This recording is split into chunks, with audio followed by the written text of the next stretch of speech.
Hello, everybody. It's me, Kat, and this is Jess, my friend, and my. I can never get my camera to focus on me, and if I turn the autofocus off, it doesn't work. Anyway, welcome to Magical Girls Part 2. Not 4, 2. We're going to be talking about some magical girls today, and yeah, we're just starting off where we left off with Cardcaptor Sakura. Hello, Explosion Limit. Welcome, welcome. Nice to see you. Um, yeah. Should we give should we give some sort of intro before we get cracking again, or? Um, yeah, I mean, I guess I could just recap, like, what were the high points, Yeah, right? yeah. Let's see. Well, we started in the 60s with the originals. You know, you have our uh Bewitched inspired Sally and Akko and these other kind of, girls from magical kingdoms who do magic type of anime. Um, and we sort of went through the 70s and 80s where there was a lot of that. There was a lot of like the magical girl transformation being something where you turn into a teenager or an adult, or you turn into like, adults in different profession costumes. Hold Oh, on, one if sec. I'm Jess's mic is quiet. I'll turn it up. Is that better? I turned it up a little bit.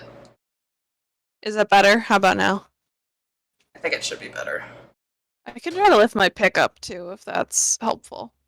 I think it's on my end. Oh, okay. Yeah. Um, how's that? Explosion Limit. Is that better? Testing. Testing, testing, testing, testing. Yes. Okay. You're good. Okay. Um, let's see.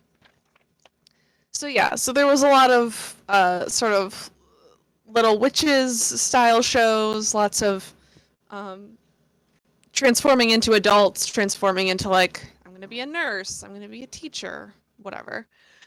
Um, and then we kind of ended in the early 90s talking about Sailor Moon and some of these other shows that really pivoted us towards uh, more the type of magical girl shows that I think Americans tend to recognize as magical girls. Yeah.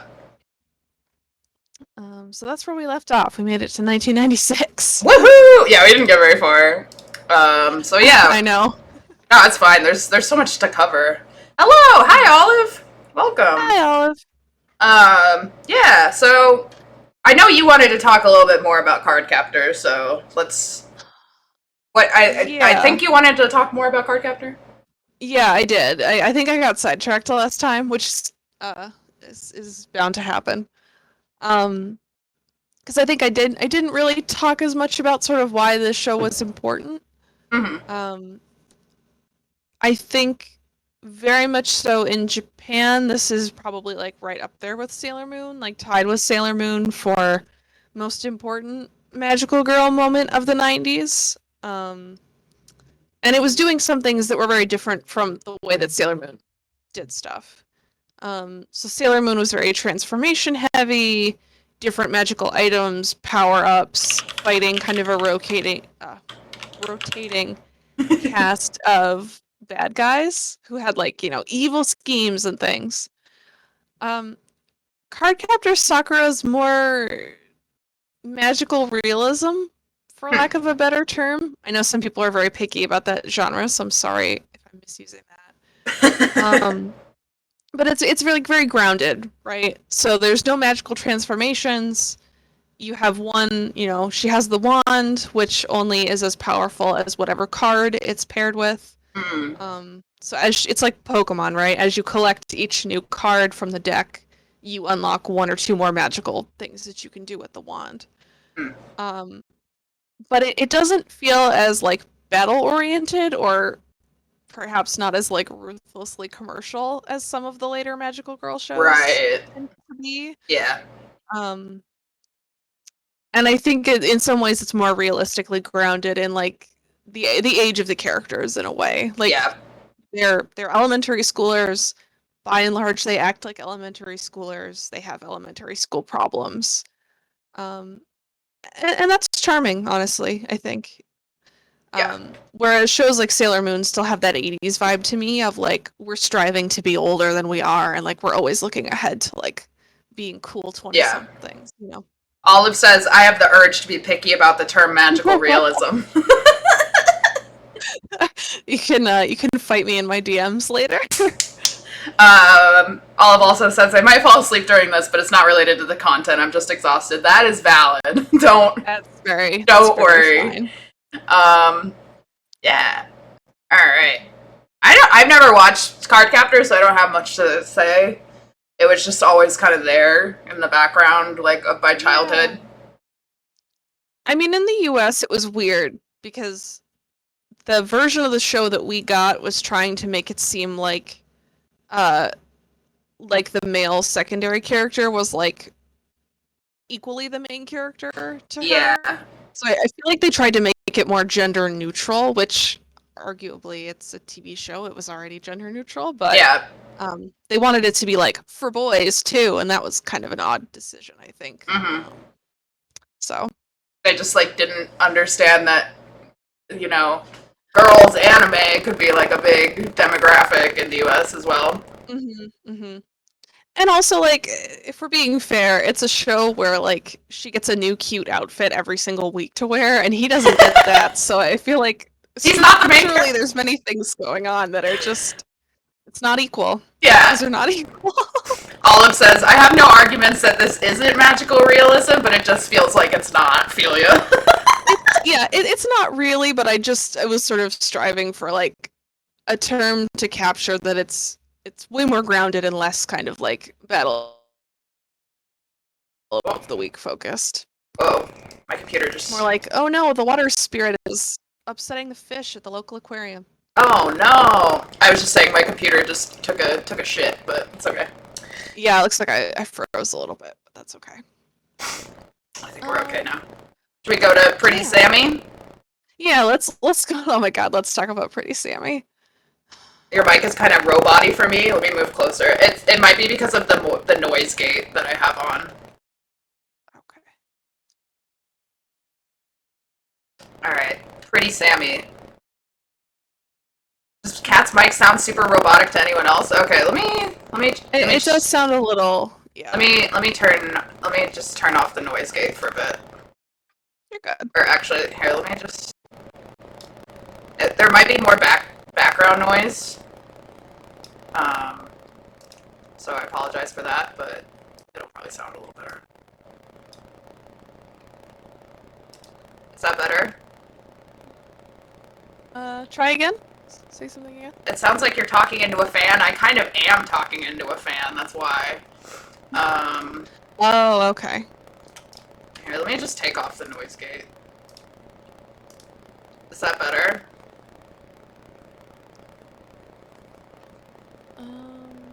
I just took it off. Oh, that seems a lot better. Is it better, y'all? Well, I don't know about for them. I don't know. Basically I have a lot of... My room is very hot, so I've been trying to, like, change it. Doesn't usually seem like a huge change on my end. Maybe a little bit? Weird. Huh. Let me check something really quick.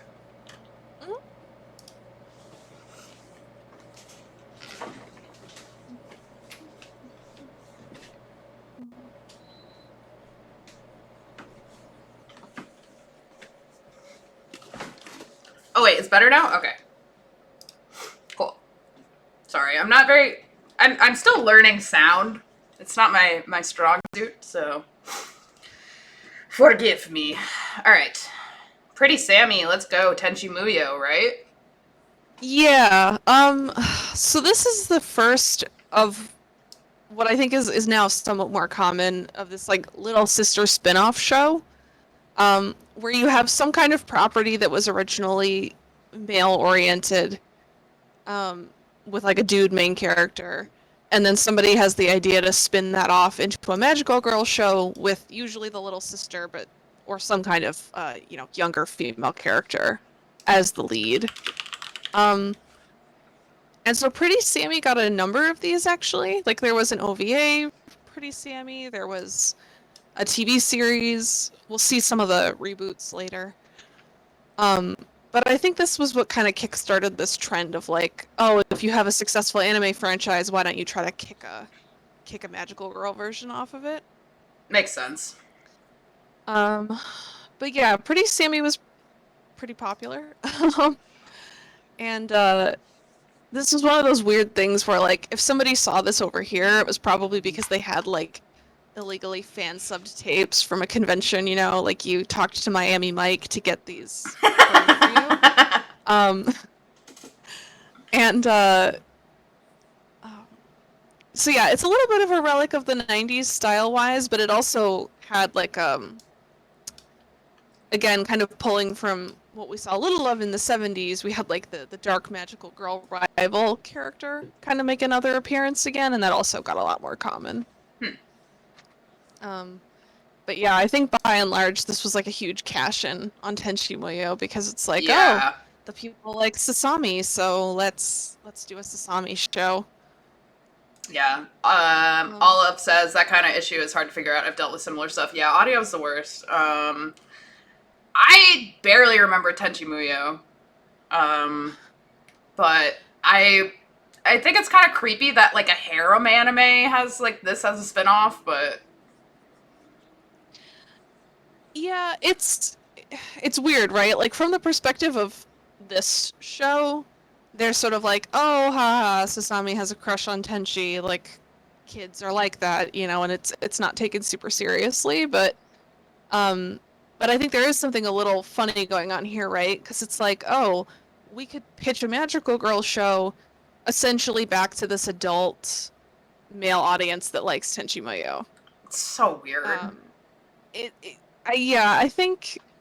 I mean, I guess whether or not it's weird aside, I think it's just one of those things that has gotten a little out of hand now in the sense Yeah. that, like, a lot of magical girl franchises really struggle with how to deal with a split fan base of actual children and then, like, adult men that sometimes produce content that is not then appropriate for those younger fans. So I think this is maybe a little bit where that got started. Yeah. Hi, Sophia. Welcome. We're talking about magical girls. All right. Hi. Next one. Big one. Oh. Utena. Froze a little for me. I think my internet's being a little fucky today. Sorry. Yeah, that could be the case. Okay, I see it now. Where do I start with this show? Some of you in the chat have probably seen this. And for those who haven't, I don't necessarily believe wholeheartedly that this is a magical girl show, per se. I think visually its lexicon obviously refers to that genre. Like, I think aesthetically it's doing something with that, but I would almost say that that's less about the plot and more about sort of the cinematics of it. But I think that this show is, again, like hugely inspired by magical girls and still kind of important in the way that it fed back into that genre, I think. Mm-hmm. If anyone does not know what this show is about, I will try to describe it, but it's going to sound absolutely batshit because it is. Basically a gender fucky tomboy goes to a new school where she's promptly invited to participate in these secret society duels for command, basically, of this other student who supposedly has world-altering powers that you could then use. It's very weird. It's visually punchy. It's very sexual. Yeah. Not in a creepy way, but just like, if anyone here is a gender studies person, you should absolutely watch the show. There's so much to it. But it's great, and just like probably my favorite Kunihiko Ikuhara show ever made. So. Explosion Limit says, was this billed as Magical Girl?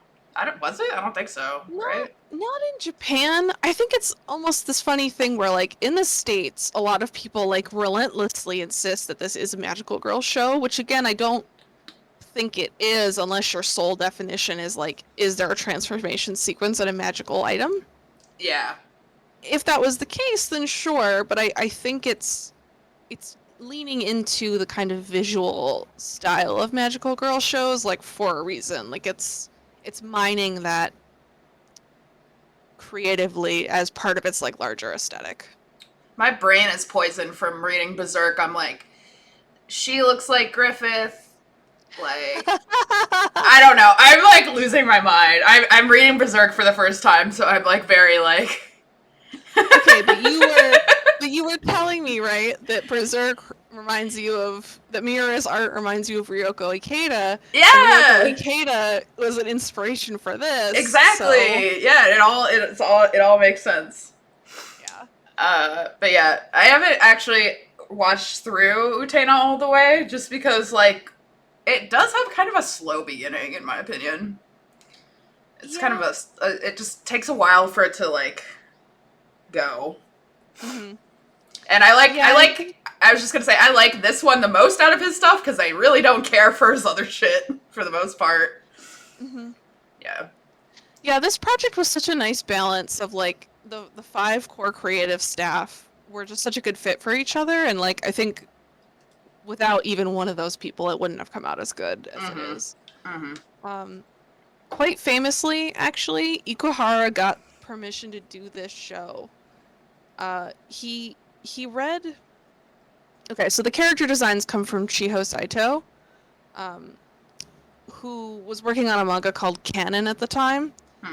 And Ikuhara was really, really impressed with this manga. If anyone is about to Google it, it's about incest, by the way. I'm sorry to tell you. Oh, thank you. Thank you. Thank you for the sub. Hi, hello. Thank you for subbing to my friend's channel. Thank you. So Ikuhara is just like massively impressed with this book, and he's like, I'm gonna go to Chiho Saito's house, and I'm gonna ask her to work on anime with me, not knowing that she's like, I'm probably exaggerating a slight amount here, but she's like basically agoraphobic. Like does not leave her house that much. Very socially anxious. This guy who's wearing like leather hot pants and a pink shirt probably, because that's what he like always wears, shows up at her house and is like, make anime with me, and she's like, please leave. Supposedly he stood on her porch for like 13 straight hours and just refused to go home until she was like, fine, I'll hear you out. Oh my god. Which I don't think is acceptable behavior, no. But is kind of just like, if you ever wanted to understand those two creators and their personalities, that's exactly the story that would do it. And so that's kind of the weird origin of this, again, totally incredible show that had all these great creative minds behind it. Sophia, when you say the second season isn't great, are you talking about, which anime are you talking about? Sophia also says, I really enjoy Sarah Zanmai? I don't know that one. Sarah Zanmai? Oh, Sarah Zanmai is one of Ikuhara's newer shows. Okay. Maybe second season refers to the second of the 3 arcs in Utena, possibly. That could be the case. There's a repetitive bassy thumping sound coming from upstairs, and it'll be the death of me. No, I feel that. That's apartment life, baby. All right. Anything else on Utena? I guess the only thing I would add is just like, I told you guys I would let you know which ones were my top recommendations. I do really recommend this show. I think it's very artistic, super great, has a lot of interesting things to say. But again, I don't think it's purely a magical girl show per se. I didn't know. Okay, Sophia was talking about season 2 of Utena. I didn't even know there were seasons of it. It's sort of like, okay, you know how in Japan every airing season is 12 or 13 episodes? And so Oh. even if a show runs continuously, it might still be considered to have multiple seasons in those unit of 12 episodes. Um, I see, I see. so yeah, that's probably our first The Black Rose arc of Got Utena. it. Yeah. Good shit. Yeah. Classic. Another classic. Everyone's gonna get up in arms because they're gonna take this the wrong way. I also don't think Powerpuff Girls is a magical girl show, but we do have to talk about it for a couple of reasons.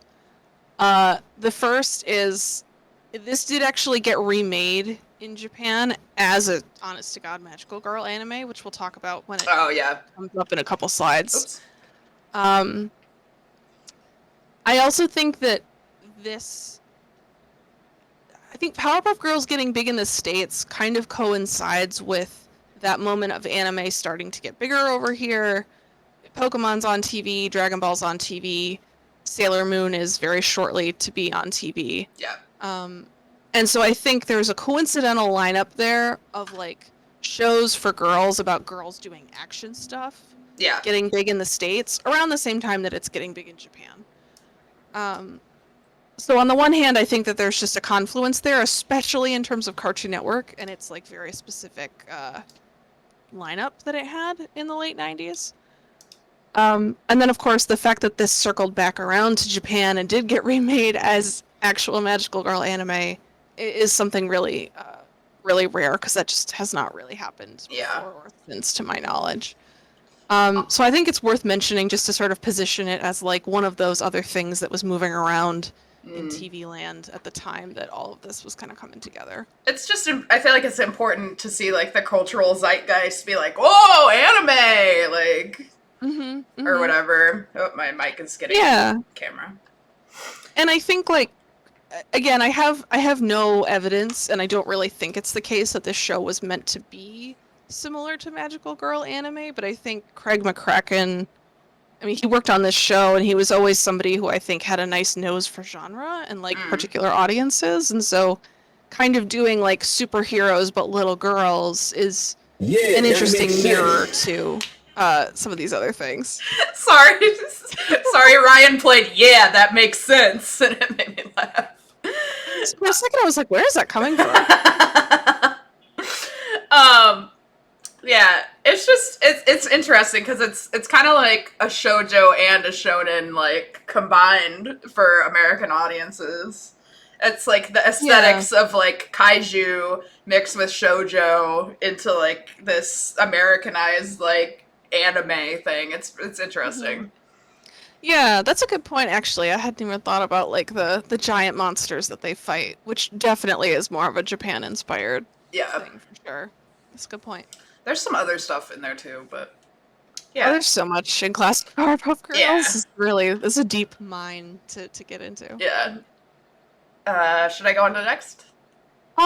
Yeah, unless any of our intrepid viewers has additional thoughts about Powerpuff Girls. I think Olive's only thought was "what?" in all caps. What? Yeah, which is fair. Yeah. All right, let's go. Kamikaze Kaito Jean. Okay, so this is another little subgenre coming up for us again.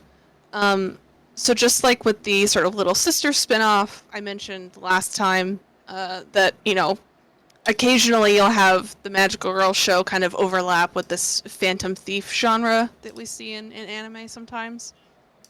So this is kind of like Saint Tail in that, coincidentally, it's magical girls and thievery and Catholicism again, or I guess Christianity more generally. So the main character is tasked by this little angel with going around and basically performing exorcisms on paintings that have been possessed by demons. Ah, yes, classic problem. Classic problem. The art of the painting always changes after she exorcises it, which leads to the unfortunate impression that that she has stolen the painting and replaced it. So, you know, she's sort of this anti-hero who's doing doing God's will, while being chased around by the cops. Similar to Saint Tail, her best friend, who's like her female best friend from school, is the chief of police's daughter and is basically like a self-enlisted baby cop trying to catch her friend without knowing it. So that's interesting. But this one was surprisingly ruthless, I think. I was really into this as a teen, and like those plot twists were gutting. Like I was upset with a capital U about some of the things in this series. So if you're looking for something a little more on the dark side, this would actually be a good example. Yeah, I've never heard of this one. Oh my god, yeah, we have a mutual friend who's this is her favorite. So yeah. The Oh, I completely omitted a major detail. The reason that it's called basically like Phantom Thief Sean is that the main character is a reincarnation of Joan of Arc, on top of everything else. So, in case you're very big into anime that involve Joan of Arc, which is its own subgenre, in my opinion, here's one for you. I love that that's a subgenre. Japan's really into Joan of Arc. She pops up all over the place to the degree that I think like it's a thing. TM, Yeah. Especially the last couple of years, there's been a lot of weird. Pardon me for calling them weird, but just very odd Joan of Arc anime. Olive said all baby cops are bad. It's true. Yeah. And I think it's interesting to me that in like the thief genre of anime, whether it's Lupin or Kaito Kid 1412 or any of these magical girl shows, like the cops are always like slapstick cops. Like it's not because you're supposed to be rooting for the bad guy. Yeah. It's not like a serious procedural. It's always like, here comes the clown car full of like 8 small children dressed in cop uniforms. Like there's always something very I guess I want to say flippant about it that is easy to appreciate. Just like the bumbling policeman. Yeah, exactly. That it's like it's supposed to be funny, really. Like it's okay to laugh at cops because you're watching a children's show where you root for a bad guy, basically. Jeanne d'Arc. Jeanne d'Arc. Oh shit. That's a good one. That is good. Yes. Hey, Lucy, shut up. Sorry, my dog. she's not even moving. She's going, woo, woo. Not even lifting her head. Stop. Stop boofing. Stop boofing. Stop boofing. Oh, I moved on. Were you good on? Oh yeah, that's fine. Yeah. Short of me spoiling the entirety of that show, I have nothing further to say. So. Lucy, come here. No, you're fine. Okay, Corrector Yui, I don't have a lot to talk about for this one. I never actually got the chance to see this, but it's interesting for a couple of reasons. She's a magical girl who basically uploads herself onto the internet, think like Digimon style, to fight computer viruses. So we have this again Digimon era, nascent cybernetics theme happening. The other thing that I think is interesting is that the main character is herself a huge fan of magical girl anime. Cute. So we're comfortable now in 1999 with a certain amount of self-referentialism, self-referencing, I should say. Yeah.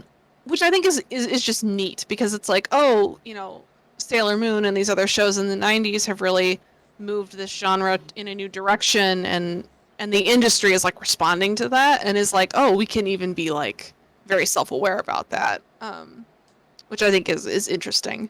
Yeah. But yeah, I never actually saw any of this. I just think that the premise is super interesting. Olive says, I feel like slapstick cops is a pretty widespread trope. Yeah, it's in a lot of stuff. Definitely. I also feel like it's very part and parcel with European comedy. I was going to say British comedy from back in the day. Olive says, this looks like a cover of the PS1 puzzle game. That's what I thought. I thought it was about puzzles. That's what I was like, is this about Puyo Puyo? No, but it is very internet and games focused. Yeah. I think this might have also been another one of those shows. I'm trying to look again, where she like unlocked different outfits frequently. Hmm. So That's more of that cool. Cardcaptor Sakura style of like, I can look like this, I can look like this, and then Takara Tomy can sell a doll for every outfit, you know, Yay! or at least purchasable outfits for your corrector Yui Yeah, doll. of Very course. important. Of course. All right, let's go on to another classic. Yeah, Tokyo Mew Mew is a big one. I've actually been rewatching this lately, or I guess I never technically watched the entire show, so I've been doing that lately. Um, I guess in honor of the fact that this is getting a remake. So, Oh yeah, I um, forgot about that. yeah, I think it's still supposed to come out next year, pandemic permitting. I assume that there's a slowdown, Yeah, probably. probably. But but yeah, this is going to be a big deal. I think. I mean, they've cast a fresh unit of brand new, as in like supposedly scouted from the general public, actress slash singers. They're gonna form a little idol unit. They're gonna sing the opening theme for the show. Aw, that's cute. Uh, yeah, it is. So we're definitely like redoing this using some of the modern like anime meets idols machinery that is in place in the 2020s. Yeah. Um, but I think it'll be cool. Uh, and yeah, it's interesting to me that like 20 years later, this all of a sudden is kind of getting a second wind. Like Right. you have like new anime. There was like a one volume like I don't want to call it a sequel, but like they got another artist to do like a Tokyo Mew Mew reunion, like a single volume thing. That's cute. Yeah, and there's a spin-off now that maybe I had this later in the presentation. I don't remember. But it's basically Tokyo Mew Mew as a reverse harem with sexy animal boys. What? So if yeah, this is real. It's what is it called? It's Tokyo Mew Mew Ole, but that's a pun because it sounds like the masculine pronoun in Japanese. Yeah. Oh my Um god. people should Google it because if you just want to see like extremely over the top sexy men in animal costumes with leopard print, it's fun. Oh my god. So yeah, so this is really having a moment right now, even with the new anime not out yet. That's funny. I didn't know that. I was thinking of importing them actually, just out of like morbid curiosity. Honestly, you should. Yeah, I should, and then we'll. Oh no, you can go back actually, because I was Okay. gonna. The only thing I was gonna add to this really was just what's the theme of the show? This is environmentalism and endangered animals. Oh yeah, yeah, So yeah. yeah, so it's like climate change has attracted aliens to the Earth because now they like our ozone holes and our overly heated planet and all that stuff. So they're trying to like help it along, terraform the Earth. And so these five girls have powers based on, or kind of aesthetically based on, endangered animal species. Right, I remember that. Yeah. And so I think it's interesting. You just have like, especially over the 20 years between then and now, we've really started to scrape the bottom of the barrel for like good themes for magical girl anime. Yeah. Like Pretty Cure especially will, and I'm not saying anything bad about Pretty Cure, but they will do anything, no matter how thin on the ground it is. It's a good enough premise. So I think this one's interesting, and this did get really big here actually because it came out around the same time that Sailor Moon was really like peaking in popularity. And Tokyo Pop had just started only a couple years before to put out manga that were in the original right to left format. So this Yeah. actually sold super, super good over here. It was just like a good moment for it. And of course, much, much later, Tokyo Pop imploded because people suck. And they took Borders down with them. So if anyone remembers where Borders books went, it's Tokyo Pop's fault. They killed Borders books. I didn't know that connection. I just thought it was just because of like the online buying, but that's sad. It's part of it. Yeah, basically when Stu Levy decided that he didn't want to do Tokyo Pop anymore, he transferred the rights to the projects that he cared about, including like the stuff that he optioned for himself to make films and music out of. He moved all those rights to a German shell company, and then he basically just let Tokyo Pop go bankrupt underneath him. And Borders at the time was also doing poorly financially, and they were asking publishers to accept buyback of titles from their warehouses. And Tokyopop was like, screw you, we're going out of business. And they saddled Borders with all these unsold books, which Oh I my think a lot of other god. publishers, like a lot of other publishers were taking buyback at the time, and Tokyopop just was like, nah. So they saddled Borders with all this debt and basically like contributed to their Oh demise. my god, I didn't know that. It's super shady, and like Tokyopop, they had all these like American original manga where they Oh treated god, the that's a artists like whole thing. garbage. Oh yeah. So I go to the stores nowadays and Tokyopop is back, you guys, and What? like, oh, it's I don't know if he's just unhappy that he couldn't make any of his crappy movies or what, but Tokyopop is back in the States now, and they're very heavily into the like BL market. But every time I see one of those Tokyopop logos on the shelves, I'm like, never, Yeah, that's like never giving them my money. that's fucked up. Yeah. But you can still appreciate Tokyo Mew Mew because the rights for the books are held by a different publisher now. So if you buy it, you're not supporting bad industry practices, I promise. Okay. Um, All right. but yeah, it's just interesting to me that like this was one of those titles that made Tokyopop really big, because it was like, Yeah. what do girls want? Sailor Moon. What do we have? Cat girls. Brilliant. Brilliant move. So, yeah. All right. Shall we move on to another classic pre-tier? Yeah. I'm very fortunate that our good friend Explosion Limit, who's here in the chat, lent me the DVDs for this so I could watch it a couple years ago. The theme here is Snow White and the Seven Dwarfs. Oh, really? Yeah, sort of.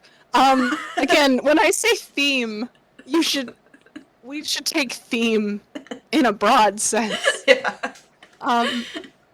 The main character is identified as being this magical chosen one, and the seven dwarves in question are a group of like 7 knights from this magical kingdom. And as you can kind of see in the picture, they vary in age from like actual preschoolers to like hot college boys, Yeah, what? And it's basically a reverse harem show. It's pretty chaste. I mean, this was for kids, but Yeah.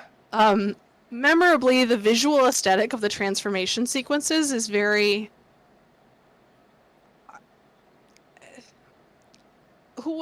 whichever of the 7 dudes, they each have a different power set and they can lend her their power.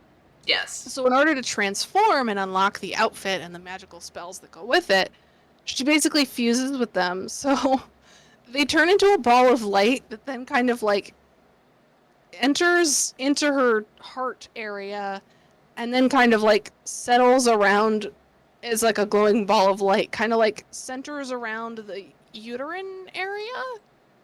It's very weird. It's like sexual in a way that's fine for kids, but as an adult, you're like, this is very strange. Again,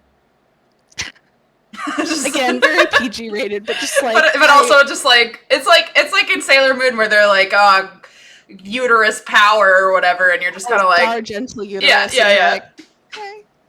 I give that show a pass because it's also all steeped in like very trans character allegory. Yeah, Allegory is actually that's making it sound less obvious than it is. Yeah, but that season in particular is extremely queer. But yeah. But pre-tier is, yes, and as Explosion Limit points out, they then become the outfit that she's wearing. Yes. So of course, you have her relationships with these guys vary from like, this kind of big sisterly relationship with the 3 younger kids, and then like she's friends with some of the guys, and then of course the Dark Knight type guy with the long dark hair is the love interest. Of course. Sophia, and like all good. Oh yeah, go ahead. I was just gonna say, Sophia said, how many trans girls had their egg cracked by Tokyo Mew Mew? A lot, probably. Probably a lot. I mean, it's just such a good look. That show looks so cool. No, as a kid, I was obsessed. I was like, I remember my friends and I being very into their outfits, which you can't really see from the picture I put there, but the outfits all include like a. Yeah, you can't see it, but It's almost like lingerie. Like everyone has a fur-lined like thigh strap that they're wearing. Oh my god. Which I remember our parents being like, "Just so you know, you cannot actually dress like that." And we were like, "Why?" And now we're like, "Oh, it's because it's a little weird." It's a little weird. It's a little weird, but yeah, there's something so interesting about like, I don't know, just the whole look of the show and this idea of like you're now a hybrid like animal person. There's like a Ovid's metamorphosis or Yeah. something going on there. So I really like that. All right. Next up Oh, is France, right? Italy, actually. Italy. Fuck. I always Yeah, get no, that you're good. in what's Totally Spies mixed up. Yes, Totally Spies is the French one. Um, okay, so I feel like I hope. Let us know in the chat. Were you into this when you were a tween? Because I definitely was. I was not, Um, unfortunately. I bit the bug bit me at the Scholastic Book Fair. That's where I first Aww. encountered Witch, which is very cute. That is cute. So what this originally was an Italian comic book, and I had a couple of the English translated issues as a kid. It was an Italian comic book. It's very obviously a magical girl uh, plot. It's just set in Italy. Yeah, so these five girls have elemental themed powers. Very similar to Sailor Moon, they're supposed to find this lost princess from a magical kingdom and return her safely to her throne. There's lots of drama. There's lots of like kind of mostly like in the friend group drama of like betrayals and being in love with the same boy at your stupid high school, whatever. Of course. But the thing is like unexpectedly, this got really, really big in Italy. And the publisher of the comic book was owned by Disney. Huh. And Disney was like, if this is gonna make money, we want to make it huge. Yeah. As they do. Right. And I don't exactly know what happened, but it's in the public record that basically Disney had a dispute with the original creators of the comic book, where they didn't agree about creative direction, and essentially like Disney had the original creators like forced off the book. Wow. Which is they did real dirty. So what this ends up being is it's an incredibly long running comic book series that's very big in Europe, and to the extent that we originally got the comics here, it was okay here. What we really ended up getting in the States was mostly the novelizations. So I devoured those because I couldn't get all the comics over here. So we had very successful novelizations, and then there was the animated show, which, as you can see here, aired on Jetix, which I think is now Disney XD. Yeah, that was like the Disney block. That was like the cool Disney block. Cool action shows. Yeah.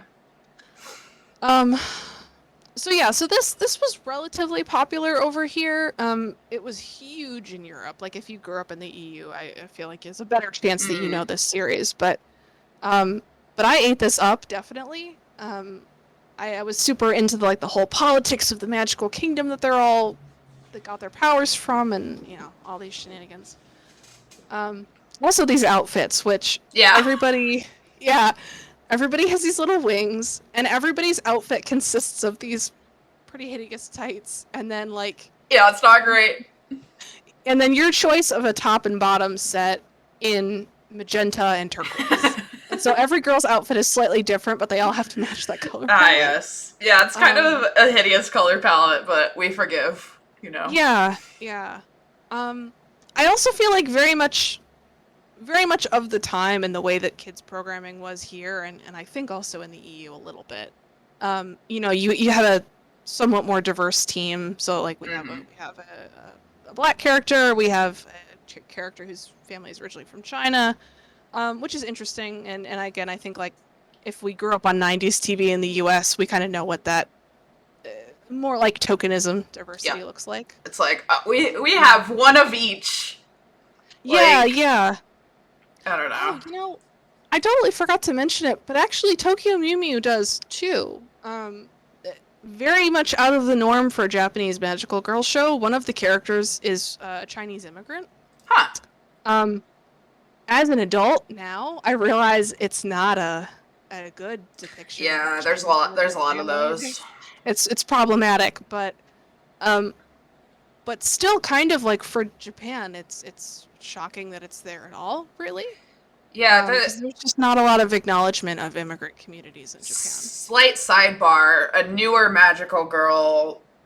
It's kind of like a witchy one of Witch Hat Atelier.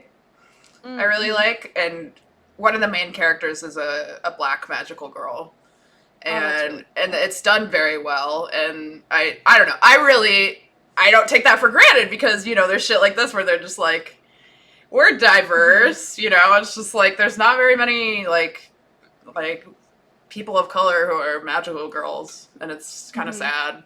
Like, I guess Amphi kind of is that from Utena, sort of. Not really though. Yeah. I remember when Explosion Limit, who's in the chat, she and I did a panel on Utena at a Oh yeah, con yeah, a yeah. couple of years ago, and it was interesting because we made the comment that like Auntie and her brother are racialized in the sense that they have brown skin and everybody else doesn't, and so you know against that default, they're clearly racialized characters, but it's like very unclear what Yeah, exactly that like are they from India? They kind of seem like they're from India, but they don't say that, they so never ever say it. Yeah, no. And when you get to the end of the show and you kind of think about all the reveals, you're like, okay, I guess maybe I get why you weren't specific, but it's still very like it's there and not commented on yeah, ever. yeah, yeah. There's a Yeah, lot so of I totally agree with you. Explosion Limit says, yeah, Utena is such a weird instance of that. Yeah, there's a bunch of like mangas that I'm like thinking of randomly that have characters like that are like, Mm-hmm. I'm from a different country, but we're not going to say which one, but I'm different. And Yeah, it's like, okay, like, I don't know. and you even had stuff like Nadia of the Blue Water, right? Where it's like we have characters again who have brown skin and are sort of from these like made up exotic countries, but not it's kind of for exoticism's sake, and it's Yeah, not necessarily exactly. like we all it's not a real inclusion in any way. Exactly. So Exactly. All right, should we yeah. move on So I to think Earth Maiden? yeah, sure. Actually, and what an interesting one to move to as we're talking about issues Yeah. of race and culture. Earth Maiden Arjuna, uh, at least on some level, like is drawing from Hindu naming conventions, Hindu mythology, as with many anime that pull from world mythology, loosely at best. Yeah. Like we're not going. Well, I'm not claiming that this is what real Hinduism looks like. Yeah. Definitely not. No. But oh yeah, I see Bart's freaking out in the chat. Yes, Arjuna. Um, but sort of similar to Tokyo Mew Mew, I would put this in the like Captain Planet category of magical girl shows. Um, she's running solo. She's got powers that come from the Earth. She's defending the Earth against like world-destroying threats. Um, I actually have never seen all of this one, and I really want to because it certainly looks interesting. I've never Excuse heard. me. Yeah, I've never heard of this one. Yeah, I think I only heard about it initially because I owned some. What was this? ADV or Genion? This is probably Genion. Oh Bandai no, Visual, it says. Bandai Visual. Okay, so if you owned My Hime on DVD, this was one of the commercials on the DVD, but you had to go to the special features and watch the promos. And I was just like, I mean, it's 2006, and I'm watching promos for fun, and I'm like, what is Same. this? Same. Um, yeah. So I think in some ways this kind of is Magical Girl by way of a more conventional kind of like action adventure story. Um, I think it has a lot in common with more modern shows where it's like ordinary Japanese kids get superpowers and then go some kind of plot line. Yeah.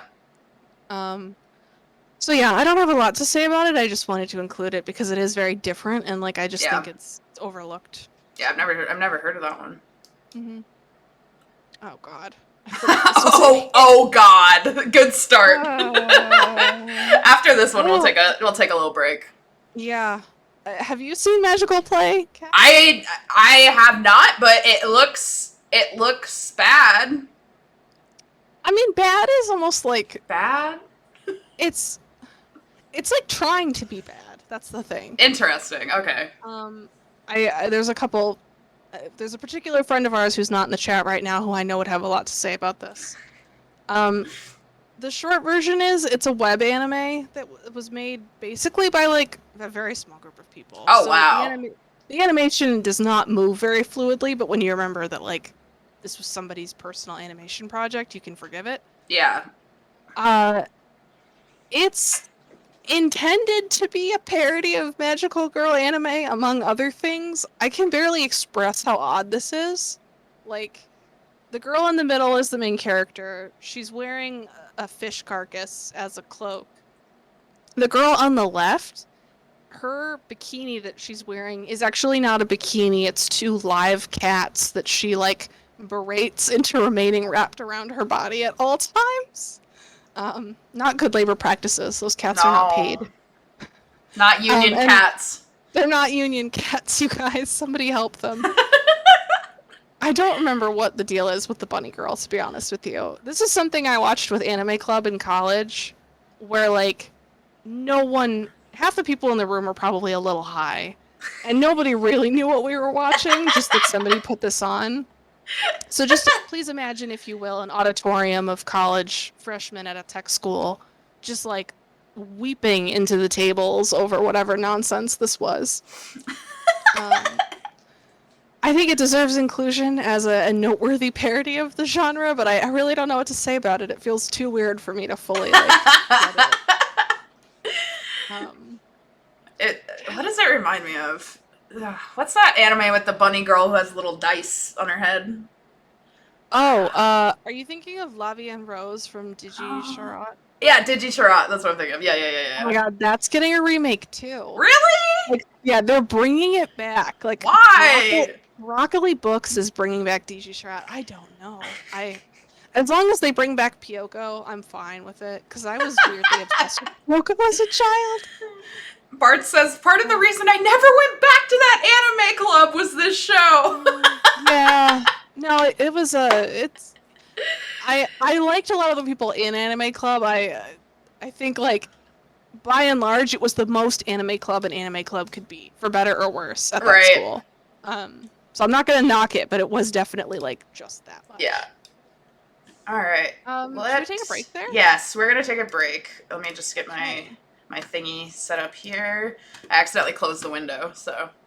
All right, we're gonna watch some commercials, some old commercials, not actually sponsored, from like the '90s. While we go take a short break, so we'll be back. Let's say we'll be back at like 7, like let's do like 6, 8 minutes or something. Okay. So, okay, we will be right back. Whoops, wrong one. Go away. Hold on, I gotta remove this from the scene. This is live, everyone. This is what live stuff is like. Okay. Let's see, YouTube. I was messing around and everyone can see everything. That's cool. That's fine. Yeah. True love, looking for true love, true love, true love. There you go. I had this all set up before, and then, of course, when we were on stream, I closed out the window on accident, so. It happens. Okay. We're good. Alright. Almost there, almost there. Almost there. I just moved my whole scene around. That's cool. Okay. Almost. Okay. Alright, folks. We'll be right back. I'm gonna start this video over.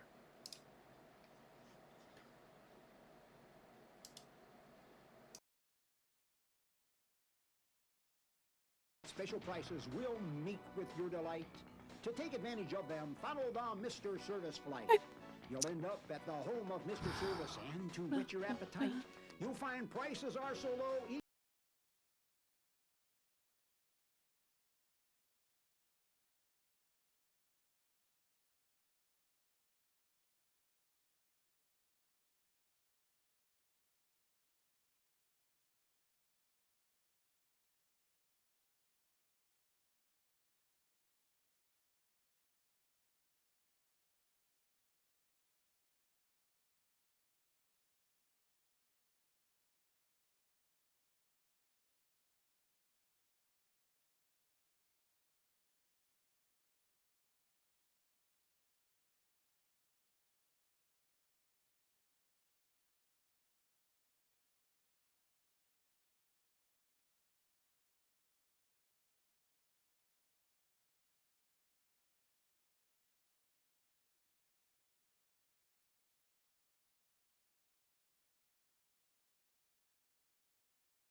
don't think about you, you know. And you're unemployed, I know. What do you do all day with yourself? I just figured out the sound wasn't working the whole time. Sorry, guys. Well, I mean, do you go into town every day and walk No. around? Basically, just stay at home, sit around. Yes, and do you go out at night? No, there's nowhere to go. And nowhere they let you in. How do you mean there's nowhere they let you in? No pubs or clubs, discotheques, nothing. They even don't let you into some restaurants. They just won't let you in? Just basically won't. They think you're trouble. And Well, is there anywhere in Dublin that you are allowed in? there's one pub. That's basically it. It's on. One pub? Yeah. And you all presumably foregather there then, do you? Well, a few of us, we keep it numbers down so there's no trouble. Yes. Well, why do it then, Donncha, if life is made so difficult for you? It's a challenge. A challenge? Challenge against whom? Against everyone around us apart from ourselves. Like anyone that tries to dictate us.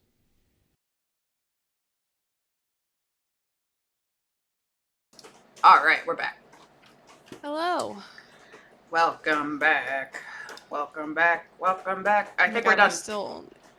What were you saying? Oh, maybe let me just make sure I can hear you good. I was just gonna say I'm looking at the slides and I'm like, oh, we're still 20 years in the past.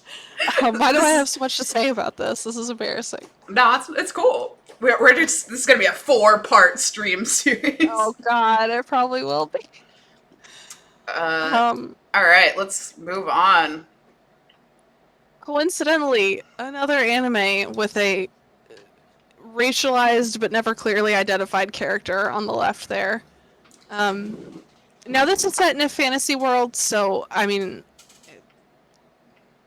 being ambiguously racialized is slightly more forgivable in that context, maybe?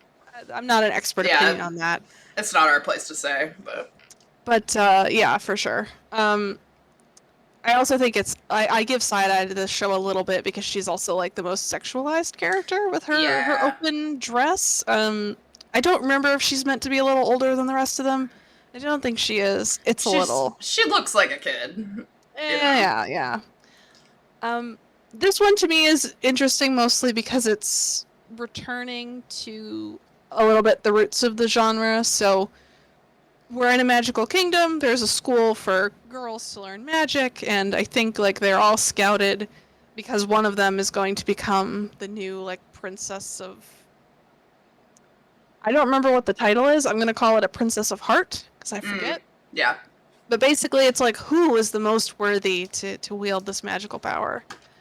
So this one definitely, to me, is like more Hogwarts style. If you like magical school drama, this is kind of leaning into that genre a little bit.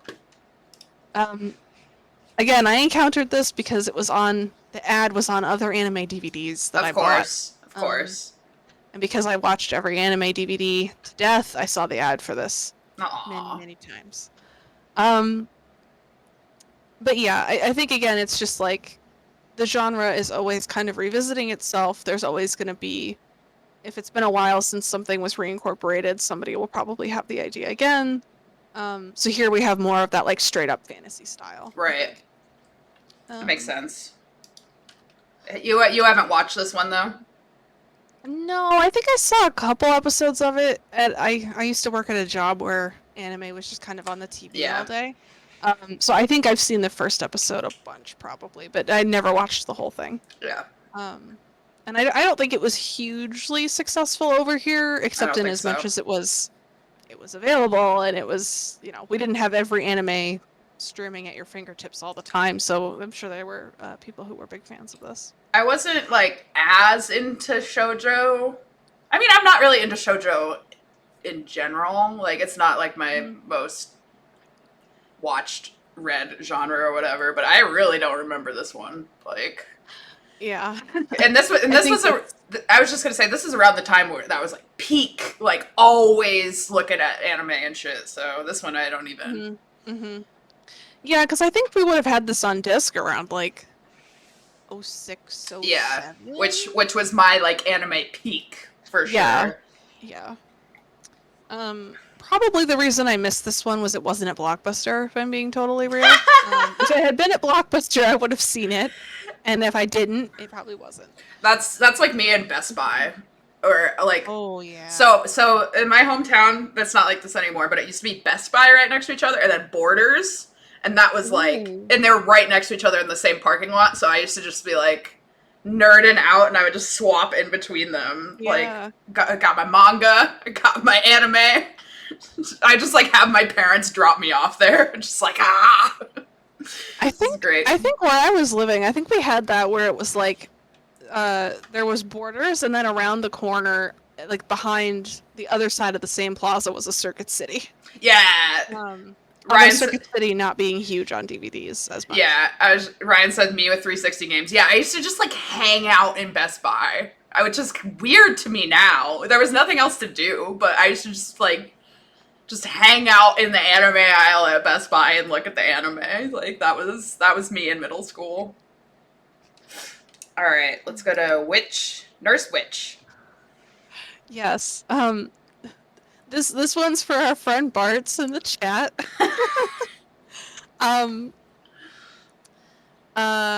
Right. So Nurse Witch Komugi is another one of those like little sister spin-offs. It's a spin-off of Soul Taker. I don't know a ton about Nurse Witch Komugi except that interestingly it got a remake in like 2017, I think. And they got the Yeah, I see I see he's excited. Yeah. Yes, Soul Taker. Which was more of a fantasy action show. Yeah. So again, it's like if you have a franchise and it's doing okay, maybe just yeet a magical girl version out there. So they pick the younger female character and they give her a magical girl show. But this did get like a remake or a sequel like 5-ish years ago. They got like a pretty prestigious character designer for it. It was the guy who did the art for the character designs for Monogatari. I'm blanking on his name. Akio. I'm no help here. It'll probably come to me, but I feel bad because I like the guy's art and I'm forgetting his name. But yeah, so here again, as with like Nurse Angel Ririka, which we talked about last time, you have a nurse theme. You have bunny girl ears just for funsies. And they ended up padding this out into a team. So there was a cat girl and what was the other animal? I have this feeling she was either a dog or a squirrel, but I can't remember. This also reminds me of Digiturret. I'm not even gonna lie. Yeah, Excuse me, I sorry. think this was around the time that bunny girls were kind of hot in anime. Bunny Girl's so hot right now. So hot right now, especially in the Final Fantasy series. Gotta get your hot Fran characters. Hell yeah. So yeah, again, just kind of following that trend of like magical girls as a spin-off of something else that again is like aimed at older male anime fans specifically. Yeah. So Pretty Sammy was successful, so like let's do this again, and we're gonna keep doing it, right? And they're still doing it to this day. Oh, we are still doing it. Yeah. Ooh, Full Moon. Okay, this is a good one. So this is another Arina Tanemura manga. She's the artist who did Kamikaze Kaito Jean, which we talked about. And this one is an 80s throwback. So this, to me, is like for all the girls who grew up reading Creamy Mommy in the 80s, Tanemura was like, I've got one for you. Aw.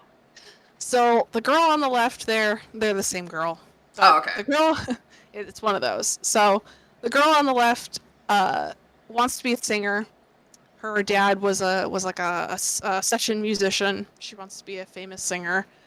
She has esophageal cancer, which she's refusing to let them operate on because she won't be able to sing anymore, or not well because it might hurt her vocal cords.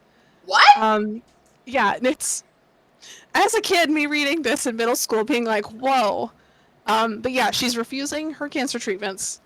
And these angels or these, spirits come down from heaven and they're like, okay, kid, we don't want you to die, so we're gonna give you the magical power to turn into this older girl on the right. You can have your music career. Just don't throw it all away or anything. And so it pans out into this, again, it's like you have the creamy mommy style, like, oh, I'm older and cuter and I can have my singing career against a backdrop of like supernatural mystery, basically. Inevitably, like she and the cat boy angel who gave her powers are falling in love, and there's secrets about her dead parents and the whole 9 yards. Of course. Oh, I see Olive says, I was taking a nap and I woke up and heard geo-cancer. Yeah, esophageal cancer. Yeah. Esophageal cancer, yes. So yeah, pretty dark subject matter. But again, I think Arina Tanemura was like, at least in the 90s and the 2000s, was like very into that. Like she liked a little bit of like something dark and twisted for the kids. But I loved this when I was a big fan in middle school. This was one of those ones I had to go to the library. I made my mother drive me 15 miles to Fairport to get the manga from the library. That's so cute. Super cute. That was the library that I checked out 45 volumes of manga in one day one summer. Yeah! And the librarian actually called the assistant manager to the front to see if it was okay to give me that many books. That's a lot. And my mother was just very placid about the whole thing. Like, the woman's scanning the books and we're just shoving them into multiple tote bags. And my mom's like, yeah, she does this. She goes, no, I'll be back by Friday, don't worry. Aww, you're so cute. I read them all in like 3 days. That's like, so I just cute. Inhaled them. Aww, everyone in the chat's like, OMG. Oh my god, no, it's embarrassing. No, but it's cute. I was lucky that, first of all, we had a library in our county that had that many manga. It was a great collection. Yeah, Kudos to the seriously. librarian. And my mom was really into books, so she was always driving to different libraries anyway, because that was just kind of what she did. So I was lucky in that respect. That's cute. Sophia says that's fantastic, Jess. Yeah. That's great. great. I certainly, I think my parents were just pleased that, I wasn't trying to buy that many books, Yeah. It's like, well, we don't have the money for that, but if she goes to the library, it's fine. Yeah. So. I just read all the Goosebumps book when I was a kid. I was super into manga.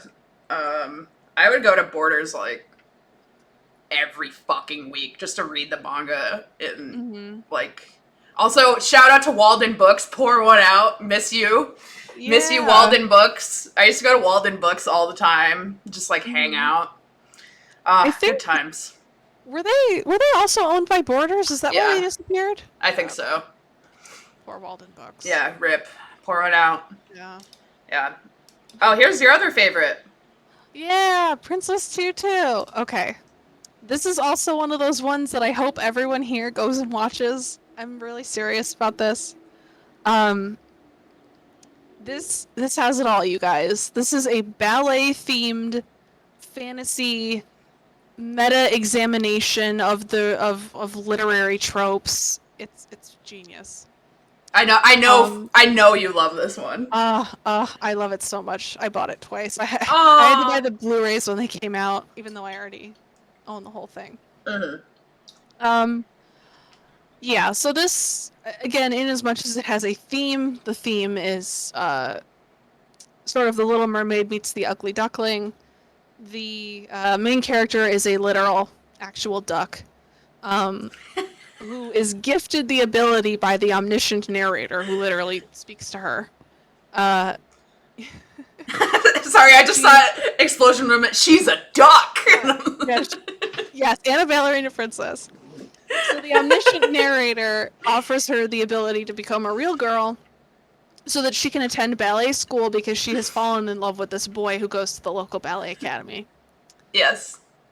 Little does she know at first that the boy she's fallen in love with is an actual storybook character who escaped from his book after the omniscient narrator who wrote that book died. So we have... So she's real, but not a real girl. some of the characters are these escaped storybook characters who ostensibly are not real. And then the omniscient narrator used to be alive and is now dead and still talking to everyone. I love Nier Automata. It's, oh my god, yeah, it kind of is. It's one of those shows that seems really simple and for kids at first, and then before you've gotten even like 10 episodes into it, you're like, something's really afoot here in a strange meta kind of way. So if you like fairy tales, or if you happen to be somebody who likes dance in general, absolutely watch the show. It's super, super smart, and the ballet is very legit. The actual like soundtrack is mostly drawn from classical music and ballet performances. So I'm a ballet nerd, so I'm obsessed with it. But even if you don't like ballet, it's still really good. It is kind of like the plot of Final Fantasy X a little bit. Oh, Jacked. yeah. I was gonna say, this is the plot to that Yoko Taro Gacha game. Exactly, this is See No Alice. Oh my god. Oh. Alright. Oh, hell yes. I live for this. Oh my god. I know we're trying to like pick up the pace here, but I just get so excited when we hit my favorites. We don't have to pick up the pace. It's good content. We're just hanging out, so don't worry. I have actual notes written down. Yeah, let's go. Okay, so first of all, I think some people, when they see clips from this show or like the existence of this show, they're like, "Oh, that's stupid." Yeah. I disagree. It's not. No. It's not stupid. Rewinding to something we talked about last time on the stream, Naoko Takeuchi's point of reference for Sailor Moon and for Sailor V, which she did first, was Sentai shows, right? So Power Rangers type stuff. She was really excited to do the live action show because it was actually the live action wing of Toei was doing it. Or was it Toei, or I think it was Toei. This show was filmed in the same studios that were doing like Power Rangers type shows. So from her perspective, and I think a very legitimate perspective, is that this is actually a really interesting genre to do her vision in, right? Because it's live action situated in the same setup that she was inspired by. So this was filmed, in the same studios that were doing Kamen Rider and Ultraman. And Naoko Takeuchi was helping write the show. So it's different from the manga and the anime, but different in ways that are interesting and consistent, I think. I've seen a tiny bit of it, not too much. It's so good. If anyone's unconvinced, I encourage you to watch the episode where she meets Jupiter for the first time. Usagi is being harassed by mean basketball players at the park who are like harassing her for being a girl and not playing basketball, I guess. Of course. And Makoto just like, first of all, is amazing looking in her street clothes. And just starts beating up these basketball players. It's great. My fave. Explosion Limit says, I bonded with my little host sister in Japan by singing the idol song from the show. Yes! That's so cute. Aww. That's adorable. Oh yeah, no, and the music is like a little bit cloying, but also very catchy in that way, where it works really well as like an idol thing. The other thing that I really, really think is important about this show that people don't know is how hard the actresses had to work. So next door, they're filming Kamen Rider, right? And if you're the actor on a Kamen Rider show, you only have to work 3 days a week. Because you don't do any of your own stunts, right? So anytime the characters are transformed into like Ranger whatever, it's a stunt guy doing all the work. But the actual actors just get to go home the other 4 days of the week. These girls couldn't do that because they had to do all their own stunts. They don't wear masks, right? So the actresses on this show worked 7 days a week. They did all their own stunt work. Oh my god. Injured, bruised, bloody, like somebody like broke something at some point, I think. Oh my god. Yeah, it was serious business, and they didn't get paid as good. They didn't get benefits as good. I mean, they were just, this was a girls' show, so it just was second, right, to all the other stuff that they were filming. And the actresses have been very vocal about that over the years. Sailor Mars there is is the girl from Tokyo Drift. So some of you What? probably know her. Yeah, that's what she did after that show. She was the girl in Tokyo Drift because her English is great. Good for her. So Oh, yeah. I remember so- Tokyo Drift. Oh my god, yeah. So I feel really passionately that this show is really cool and interesting. It is cheesy, but give it a chance if you haven't and if you like Sailor Moon. And yeah, it makes me so happy every time the girls have a reunion because they always talk about like they knew how great they were, you know what I mean? And Aww. they knew that they weren't going to be appreciated the way that the men were. Like But like cries. yeah, but they were like we worked hard, we loved doing this, we did it for the fans. I mean, it's just Aww. That's so sweet. it's so sweet. Bluest Rose is LOLing at the Tokyo Drift thing. I didn't know that. That's super funny. Yeah, she's kind of the most out of that lineup. She's the most famous, and the guy who played Tuxedo Mask also went on to be like in movies and stuff. Uh-oh. This looks like trash. Oh no, you think so? I mean, It's just the peachy thing reminds me of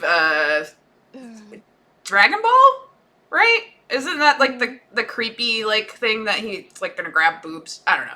Anyway, Oh, maybe I don't remember. sorry. Sidebar. Go on. No, you're fine. So again, as we've seen over and over with magical girl shows, we start with a fairy tale theme, The Little Mermaid, right? And it starts out exactly the same. Like the girl in pink is a mermaid princess. She falls in love with a boy in a shipwreck. Similar. Where it diverges is that she and the other princesses of the seven oceans, or oceans/seas, also have to fight bad guys. So they have these magical shell necklaces that let them turn into real girls, and then subsequently transform again into their magical girl forms, which you see on the right side there. There's Explosion Limit points out, yes, Peachy Peachy is a pun. It's the sound of fish out of water. It's also used in, I think, in cosmetic marketing, right? To mean like fresh and healthy. Like your skin, right? Mhm. So there's like a lot going on there with this Interesting title. Yeah. And actually, I used to own the manga and I got rid of it, but I don't remember I think they localized it as Peachy Peachy Pitch, which they should have just called it Mermaid Melody and called it a day. Yeah. Yeah, so this is a weird show. There's a lot of music in it, but it's not good music. Please do not let it be said that it's good music. It's pretty bad. And also the bad guy, or the guy who's cast as the villain, who turns out to be like the second in command, whatever. He's literally just the Japanese pop singer, Gact. Oh, Like, fucking Gacked. I just call him Gacked. Yeah. He looks like him. He's literally named Gact. Like it's just him. The artist is just like, yeah. So imagine like Venture Bros fans, like you know how like David Bowie is the head of the villain organization. It's just like that. It's very strange. And I think they ran into rights problems too, where like Gact and his agent were like, "We need you to stop. Actually. Yeah. Like, please don't do this." So, in the English localization, I think they changed his name a little bit to dodge having to like pay rights or something, or at least maybe they thought they would have to. Olive says, But, I saw someone sync the seashells rap from Money Game to one of the characters in this. Oh my god, no, that's very good though. I was into this around the same time that I was really into like, you know, post Sailor Moon. I was into like Tokyo Mew Mew, so I bought all of this and, you know, was really into it as well. But it is it's a little bit more like Wedding Peach to me, where it's like this isn't good, but it was really big for a while. Yeah, Oh, for sure. but yeah, I think that's all the weird stuff I have to share about that show. So holds a place in my heart, even though it's kind of bad. Bart says Gact literally keeps doing this, though. Everything he's got has a small part and eventually falls into rights hell. Yeah, like there's very aggressive enforcement of his Oops. not his estate, but his, his whole IP, His I guess. rights. Yeah. Yeah. Uh-oh. I just saw the next one. Oh yeah, big uh-oh. Uh-oh! Um Tell oh, me. Tell me about oh, this. oh, okay. Well, originally this was not a thing. This was a joke originally. Somebody pretended, like as a gag, like as satire, somebody was like, lingerie fighter Papillon Rose coming to Comiket next year. It was a joke, and it was meant to be understood that it was a joke. But there was a website and everything, because it's the internet. Internet. And it got a lot of traction. Oh my Like, god. I think the website like crashed at one point because too many people logged on. No. And then it was No. clear to the creators that like No. people actually wanted the horny anime porn of magical girls. No. It ended up being a real thing. They produced like several OVAs that they sold at Comiket for a couple of years. It's not as it's not straight up porn as much as you would think it is. It's definitely racy. Yeah. It's mostly just an incredibly bad taste. Yeah, bonk. Yeah, like of course, no kidding, because look at this outfit. But beyond that, it ended up being, because the subject matter was very adult, so it's kind of like Sailor Moon by way of like sex workers, which isn't necessarily bad as a concept right out the gate, but just wasn't done respectfully. Well, I was gonna say there's no way in hell they did that respectfully. No. It's there's a lot of like punching down at sex workers. Yeah. There's jokes at the expense of people with HIV. There's Yikes. straight up transphobia. It's Woof. trashy and bad. But again, it's like this weird thing where I'm not endorsing this at all, but I just think it's bizarre that like it's an internet stunt that became a real show because Yeah. people actually were like, no, but you have to make that. So the fans, such as they were, willed this into being, and I don't think it's good, and I hope we all forget about it. Shockingly, and maybe it's because it's not good and no one wants it, I think you can still find DVDs of this from Made in Japan, like with English subs.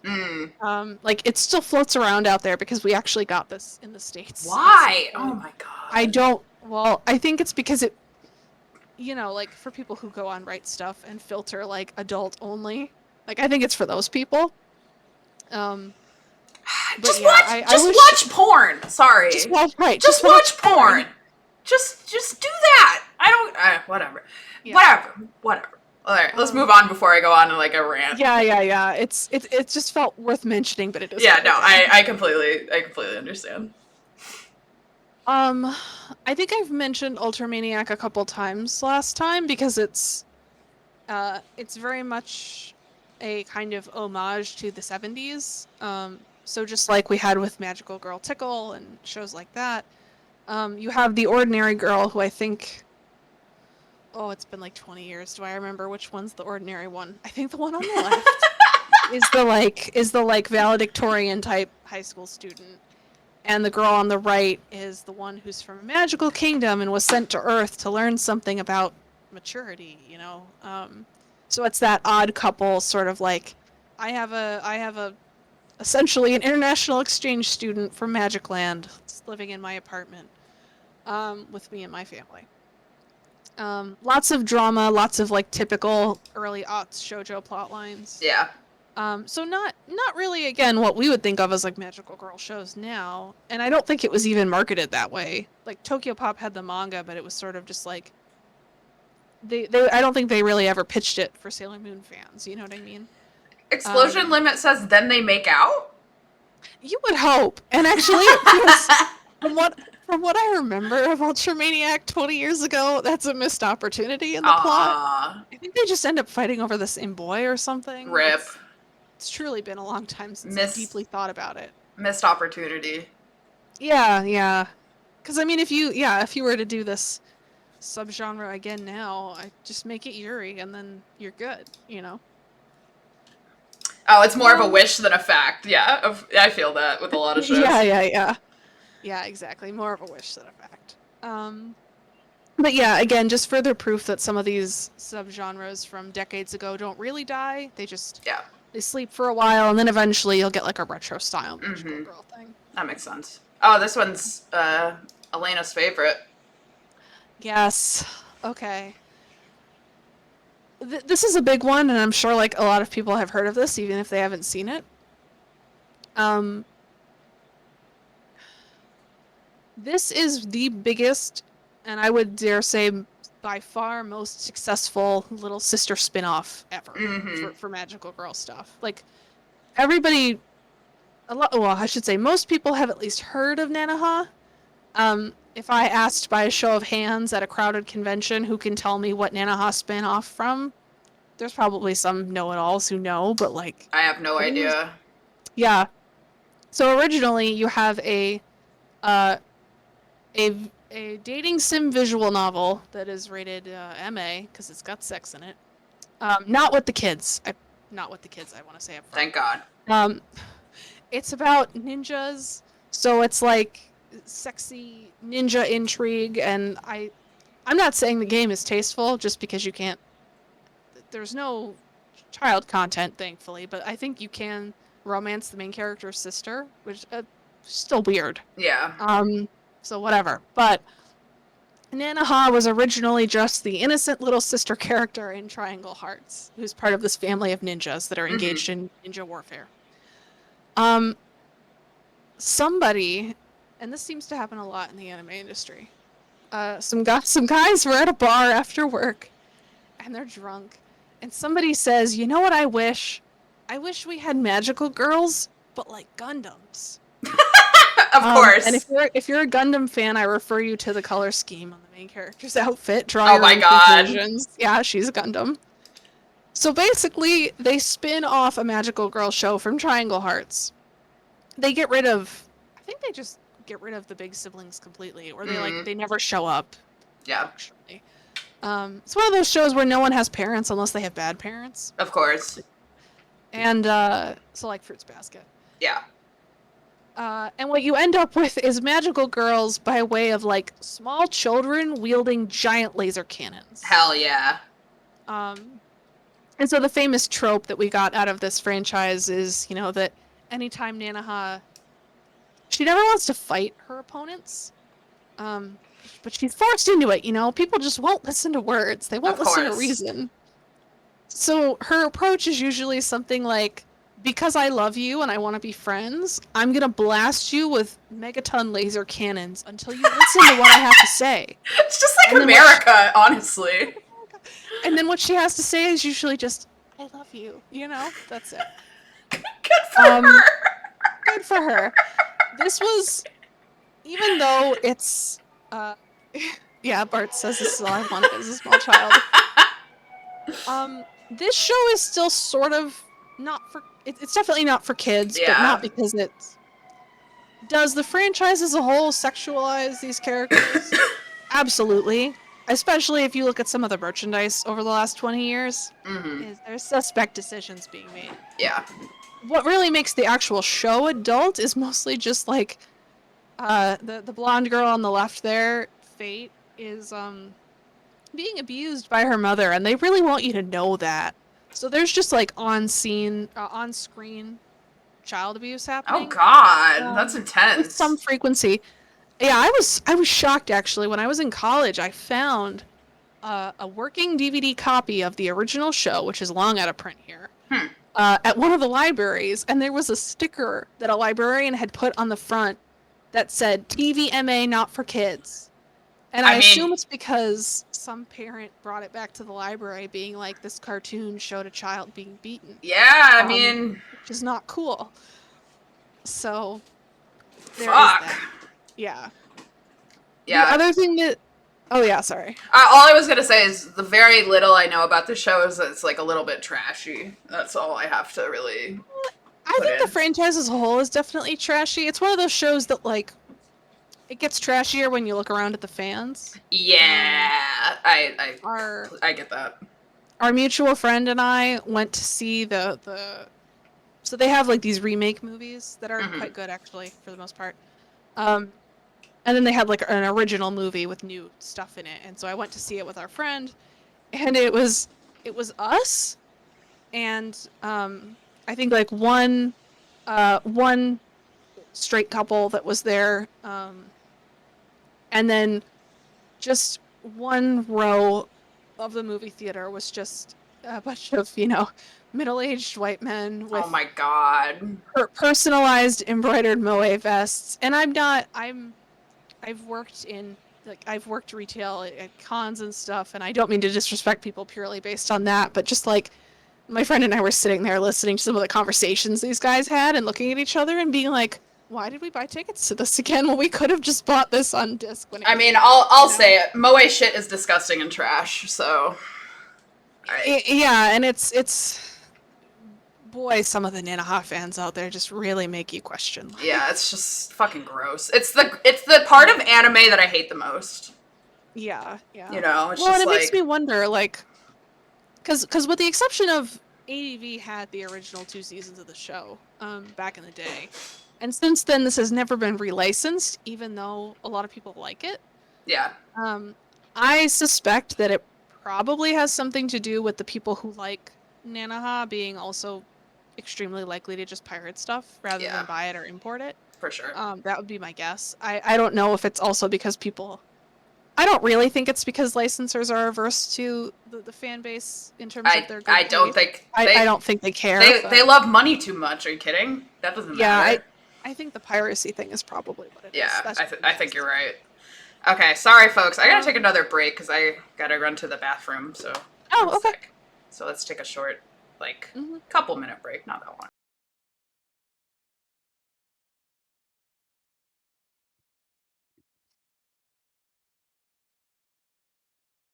We rebel against our dictation. But they are dictating to you if they don't let you into their premises with like other people to have a drink or a disco or whatever. It's true, yeah. But Are you into drugs? no, Not at all. Are punks generally into drugs? not really. No. Supposedly I'll try it once or twice. Not Yes. really. Do you have trouble with the police? Sometimes, yeah. Like what sort of trouble? Well, we've nowhere to go, so we generally end up standing around places like Stephen's Green, and they find us a threat, or the public find us a threat, where we just stand, think we're going to harass them or something. Mm. So the police generally come along and move you along, and then sometimes it gets complicated. Yeah. Goes from there. But you reckon that you don't ask for trouble? No, we don't. Now, you've been a punk for 6 years. How long more do you think you can go on being a punk? Till death. Till death? And what do you live on in terms of money? The dole. You live on the dole. The famous And dole. how much money would you spend on clothes, for example, every year? About £10, if even that. Yeah, and do your family... I mean, what about your mother up in Crumlin? Now, what do you feel about her? Not much, really. Just that she's my mother, and Yeah. like you have your love for your mother, and that's it. Yeah, What and- way you look like doesn't change that. Like. Yes, and do you have love for your mother? Oh, yeah. Yes, and are you good to her? Well, to my best ability, yeah. Yes. I mean, do you give her money every week or anything? Ah, like yeah, that? yeah. You do? Yeah. Out of the dole? So how much would you say you're living on per week? Yourself now, how much money would you About have? £8, 8 quid. if even that some weeks. Yes, a week. All right, now Siobhan Corrigan, good day to you. And what about your parents' attitudes? How do they react? Well, like in the beginning, like, was shock, oh no, and then, like, they thought it was like a phase I'd grow out of, so I say, give it another 3 months or 4 months, Yeah. But, like, I've seen it's gone on so long, like, they realised that I don't get into trouble or anything like that, and I'm hopefully not offending anybody by the way I dress. I'm doing what I enjoy, and, they've become used to me in a way, like, they Yes, you're the eldest of 4. I am, yeah. And what's the reaction of your brothers and sisters to you? Like, it all depends, like, in what kind of situation you're in, because like if not.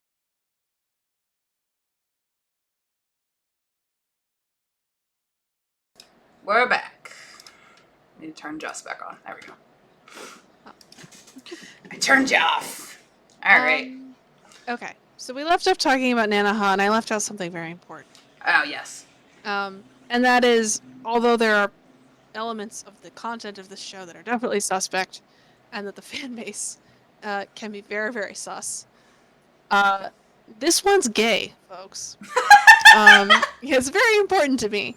Um, and it kind of happened by accident. In the first season of the show, there's the vaguest potential of appropriate same-age heterosexual love interests, and the fans were not having it. And in the second season, the writers tried a little harder, and the fans were still not having it. It was unacceptable for these girls to have male love interests. So the writers are like, all right, well, I guess gay then? Oh, I see people saying "wah" in the chat. So yeah, so basically the third season, there's a huge time skip. So these two girls are adults.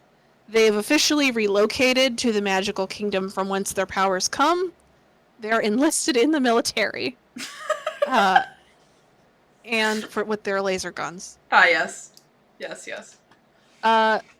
They live in the same apartment. They sleep in the same bed. They wear matching rings. They adopt a child together. When asked by that child if she can love anybody when she grows up, they say, "Of course, honey." Aww. It is it's just blatantly they're lesbians, Harold. Explosion Limit says, where can I stream this? Okay, you can't stream Strikers. The third season was called Nanaha Strikers.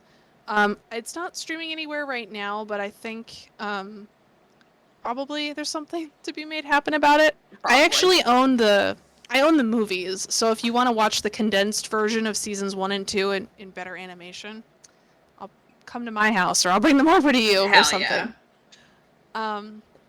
But yeah, Strikers is unfortunately out of print. But it's very gay and basically the animators have admitted as such. Like when pressed about it, the writers, I mean, they don't give a fuck. So they're just like, yeah, man, like they love each other and they have a relationship and they live in a house together. What do you want? Whatever. Big shrug. That's funny. Yeah, so it stands out to me because it just blatantly blazed a trail straight into Yuri. Mostly just because the fans didn't want to have to watch these girls fall in love with a man, I guess. Oh my god. I know, it's petty and childish, but if people are wondering, why exactly does this have an enduring Yuri following, it's because it went there very hard. Interesting. So yeah, so I think that's a really good thing that we got out of this franchise. Yeah. Because it is just very positive about it. It's like, yes, this is a legitimate thing that they did. They got married. That's cute. It is cute. Oh shit. Oh yeah. Hell yeah. I had to update this slide big time for obvious reasons. Okay, full disclosure, and I'm gonna hurt people's feelings by saying this probably. I was not a Winx Club fan growing Me up. either. I at the time, I was like, that's stupid and I don't like it.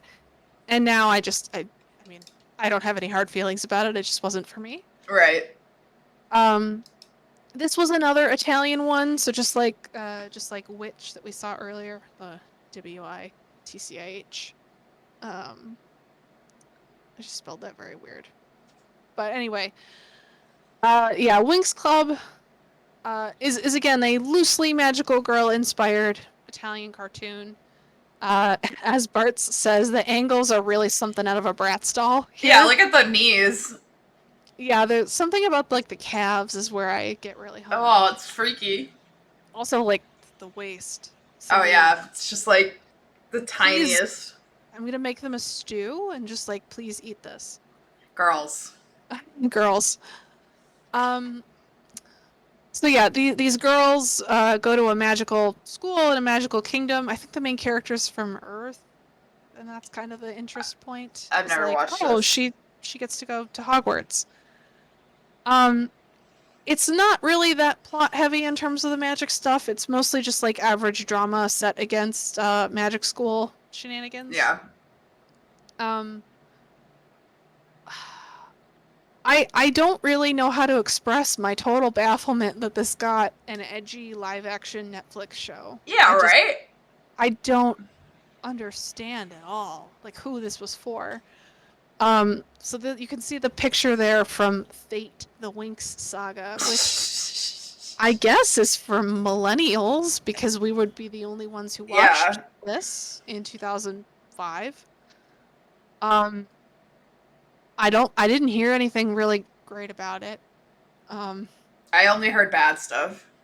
Yeah, I only heard bad stuff too. I heard that, you know, some effort had been made to perhaps improve upon the inclusion of race and the tokenism of the original. Mm-hmm. It didn't sound all that successful to me, but I'm also not to be the judge of that because I didn't watch it. Right.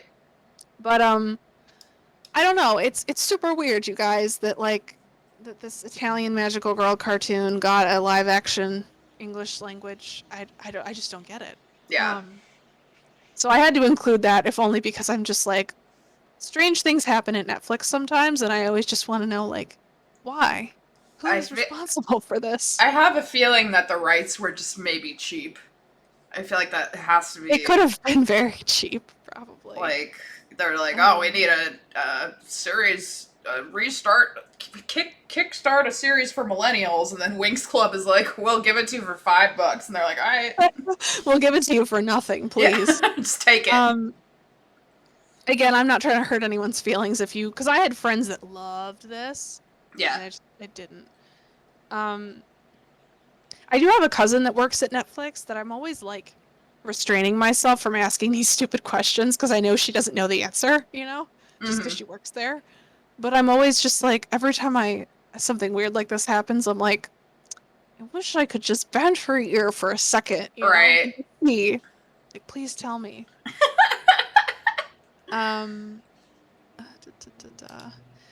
Yeah, so I don't know. Stranger things have happened, and maybe we're getting supposedly that bad pilot for the live action Powerpuff Girls. Oh, God. I think they're redoing it now. Yeah, because I don't know much about it. I saw the costumes from the pilot, and I was like, those hemlines are not good. It's really bad. I was hoping they would resew them. All right. Another Pretty Cure. Oh, wait, no. Sorry. Pre-Cure is different than Pretty Cure. No, they're the same. Oh, they are? Okay. Yeah, Pre-Cure is just the shortened name for the Pretty Cure franchise. Okay. And it's a pun because Puricure sounds like the photo booths that girls go to in the arcade to take the cute. I mean, you know, we have those here in the States. They're just not as big as they are in Japan. So it's a pun. I never even thought about that. Yeah, it's one of those things that, like, if you were a native Japanese speaker, it jumps right out at you, and I had to be told that when I was learning Japanese. But,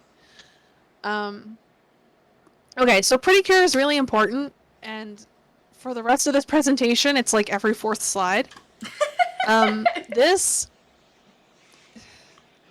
It's only just now becoming apparent in the States because you can actually stream some of the more recent seasons of this show now. If you have Crunchyroll, go try a Pretty Cure. Couldn't hurt you. They're pretty good. But this show, since it came out, has just been the spine. This is the backbone of the entire magical girl genre. Right. For the last 20 years or so. Yeah. They make another one of these shows every year. It airs continuously week to week in 52 episode sets, you know. It basically gets rebooted every year. We'll see that some of them get like a second season, but by and large, it's just every year Toei cranks out a completely original magical girl show from the ground up, and that's Pretty Cure. Yeah. And it's ingenious because basically it's an acknowledgement that your audience is going to keep aging out, so you just make a new one every year so that by the time girls are old enough to watch TV, they're watching this show. That's the idea. Olive says, am I allowed to post a link? I think I have links blocked except for mods, so you can whisper it to me and I can post it. Mm-hmm. Oh, Um, the clip you found was from Precure. It wasn't from the mermaid It- anime. They kind of look very much similar. could be. Because actually, the season, is it the one airing right now? Yeah, I think this year's Pretty Cure show is mermaid themed. Oh my god. That's the theme. So yeah, every year they come up with a completely new theme for this show. In the beginning, it was just kind of generic magical girls, but now it's like they've done veterinarian magical girls. They've done food theme like several times. They've done music several times. So they're always coming up with something new here. Makes sense. They gotta Yeah. keep it snappy, I guess. For sure, yeah. I mean, what's interesting about this original season that I think has kind of slowly changed over the years, but not ever fully gone away, is that these two, I guess three in the second season, but these three girls that you see in the picture didn't have magic wands or anything. Mm-hmm. So when they were fighting the monsters and the bad guys, they fought the way that it's like Dragon Ball. They just punch things and throw energy balls out of their hands. Oh, really? Interesting. Yeah, it's very like punchy kicky. That's a very technical term there. It is. And that was actually really controversial in the beginning. Toei got complaints from parents who said this is not appropriate for a show for little girls, that there should not be kicking in the face. Yeah. And so stylistically it was something really different, and through the years they've kind of more or less backed off of that. So in a given season there might or might not be more or less of that approach. But it's always kind of been there. So even when you watch the newer Pretty Cure stuff, you'll still see like a cool roundhouse kick, or like somebody just takes one in the chin, you know? Interesting. I didn't know that. Yeah, the early seasons were very very martial arts. Mm-hmm.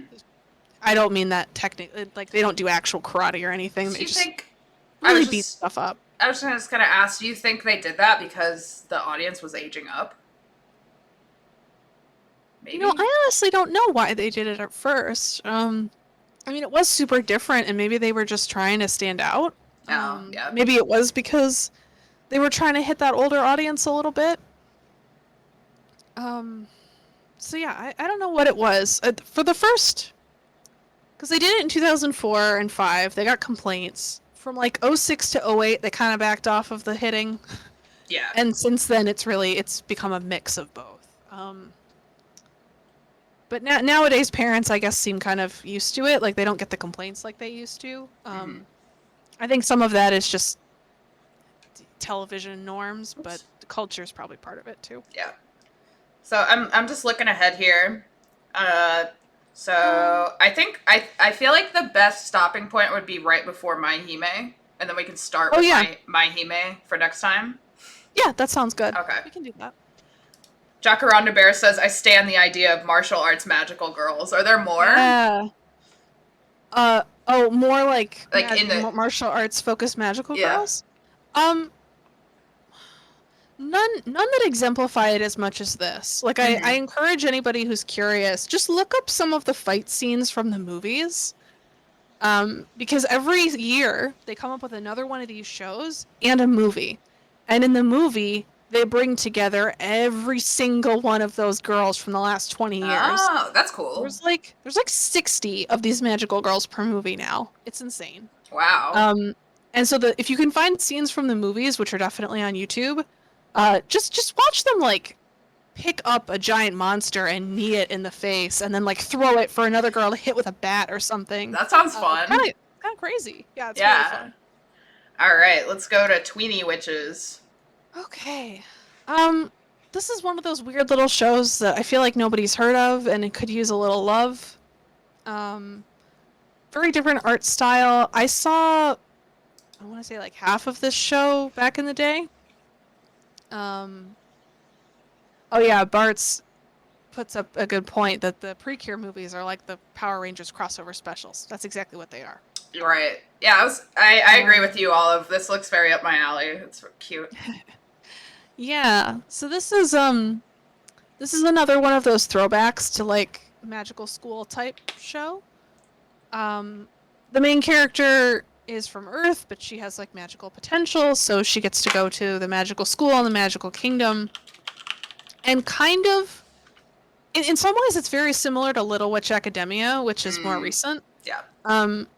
So the main character is like, she's bringing her own Earthling like sense of moral norms to their magical kingdom. And so like part of the show, for example, is like the magicians or the wizards, they use they kind of use and abuse these pixies for their magic. Oh God. And the main character is like, that's I don't know if it would be said to be animal cruelty or probably more like human rights abuse. Yeah. But she's like, we're not going to have that. And so there's this conflict that's kind of about like her trying to reform the way that magic is done, which I think is kind of interesting. Bliss Rose says, "Whoa, what is this?" Yeah, this is a weird one. Like I've never heard of it, but I really like the art style. Olive says it makes me think of Crystal Chronicles. Yeah, I can see that. Yeah. Yeah, I think for anybody who likes Little Witch Academia, which is also really good. I love that show. Yeah, I think this was worth checking out because it's something pretty different, and I mean, even just getting anime with a radically different art style, I think is really cool. It reminds me of Tech on King Crit. Oh yeah, it really does. You know, who was the? I'm just gonna look up real quick. Who did the art for this? Jacaranda Bear says this has a Final Fantasy aesthetic. I dig it. Yeah, it's a little more like rough around the edges and like stylized, which is kind of rare in anime. I found. Oh, you know what? This was animated by Studio 4C, so it looks like Tech on Concrete for a reason. Oh, okay. I was on it. You're on it. You're very smart. I knew there was something about it. I was like, what is it? Yeah, I love Tech on King Crit. That's a great anime. Yeah, it's so good. I mean, Studio 4C is just really, really cool. Yeah. Bliss Rose says it looks like FF6 cover art. It kind of does, yeah. It has that like kind of like sketch. What am I trying to say? Like painterly vibe almost. Yeah. Yeah, definitely. All right. We got a couple more here. Oh, there's a couple more before we. Okay. We're gonna do 2 more slides and then we're gonna end. Okay. Utakata. I really like this one. Again, I think like a lot of us, it wasn't big over here, and it didn't even come out in the States till like 2016 maybe on disc. It's worth a watch though if you like dark magical girl stuff. This was Madoka before we had Madoka. Oh. And it's definitely one of those post-Evangelion anime that is responding to Ava's like themes and aesthetics to mixed effect. So whether or not you like the big twist and the dark things that happen at the end is kind of, your mileage might vary, but I actually just thought episode to episode this was a cool show. Yeah. Jacaranda Bear says, is this girl wearing a pillow? I'm trying to like understand what all of these outfits are now. Right. So the premise is like the main character is the girl with the brown hair who you can see. Okay. She finds this magic mirror the first day of summer vacation, and the girl with the green hair steps out of the mirror and is like, I'm your doppelganger from a magical world. And she gives her this like magic cell phone charm with 13 little like gems on it. And so predictably each episode she uses a different gem, and to transform she gets a different outfit with different powers. The gimmick here was that they hired a different artist to do every outfit. So these were designed by like popular animators and manga artists. Okay. Like you can look up the list of who did what, which is why they look so different. But it was increasingly dark, not just because of like, oh, there's a twist or whatever, but just like some of the conflicts were very frightening in a real life way. Like there's an episode where her friend is going on a date with this much older boy, and they're like, I don't know if that's a good idea. And then the plot of the episode is basically like she's rescuing her friend from this guy who's very like, he's going out on dates with middle schoolers for a reason, and it's not a good reason. That's sad. Yeah. So it's like this very legit thing where you're like, oh my god, this is like serious plot matter, you know? Yeah. And And so I think like the fact that they paired that kind of approach with the like ooh shock twist or whatever makes it more interesting to me because it's not just like for cheap effect at the end. Yeah. So yeah, it's definitely a weird show. I don't think it's like super perfect or anything, but Yeah. it's interesting if you like dark magical girl stuff. Yeah. I would check this one out because it's much older. Yeah. So It's an important piece of the puzzle. All right, Yes. this is our last one for the night. our last one. Don't Shit, okay. leave. Don't leave because we're gonna raid someone. So just stay in the chat. All right, we're ending on a horny one, I guess. It's not actually as horny as it looks. Okay. That's a lukewarm defense, but okay. So okay, the main character is she's in her like late 20s. She just got married. She had a job as a magical girl. Like she was like worked out of an agency, you know, like her was issued her wand and everything. And she's married. She's kind of bummed because both her husband and her agency are encouraging her to quit her career. Like it's like, "Oh, just stay at home and be a wife and do woman things," you know? And she's kind of like, "That's bullshit." The neighborhood is like given over to a new younger magical girl, and she's like, that I'm not too old to do this, you know. She's also pining after the hot single guy next door, so I think there is this like edge of like ooh erotic romance or whatever. Yeah. It's surprisingly hip to like the concerns of actual Japanese feminism in the last 20 years. Like I'm surprised that it's so aware of some of the issues around like women's access to like career advancement and aging and Yeah. this idea that you like sort of graduate out of being a person and into being like a wife or something. Oh God, yeah. So yeah, it's kind of horny, but like not as horny as you would think. That's and good I at least. Yeah, I think it's interesting. I have a lot of interest in the premise. Yeah, I feel you. Cool. I guess we'll leave it there. Yeah, because the next one's My Hime, and I feel like My Hime is like you can't just like be like we're gonna skip past My Hime. No, you know, no, we'll give it time. Yeah. So looking at where we are, this is definitely going to be a 4-stream series. I think. I'm so sorry. No. I think it's fun. I mean, I'm having a great time. So yeah, we're gonna talk more about when our next one will be, probably in like the next couple weeks. Okay. Yeah, but thank you all for joining us, and we had a great discussion. I always have a great time with just hanging out with Jess. We're gonna go raid Lucky Bun because they're my favorite. All right. Thank you guys so much for coming. Yeah, we love you. Yeah. Hope you all have a good night. Let's go raid Lucky Bun. Good night. Good night.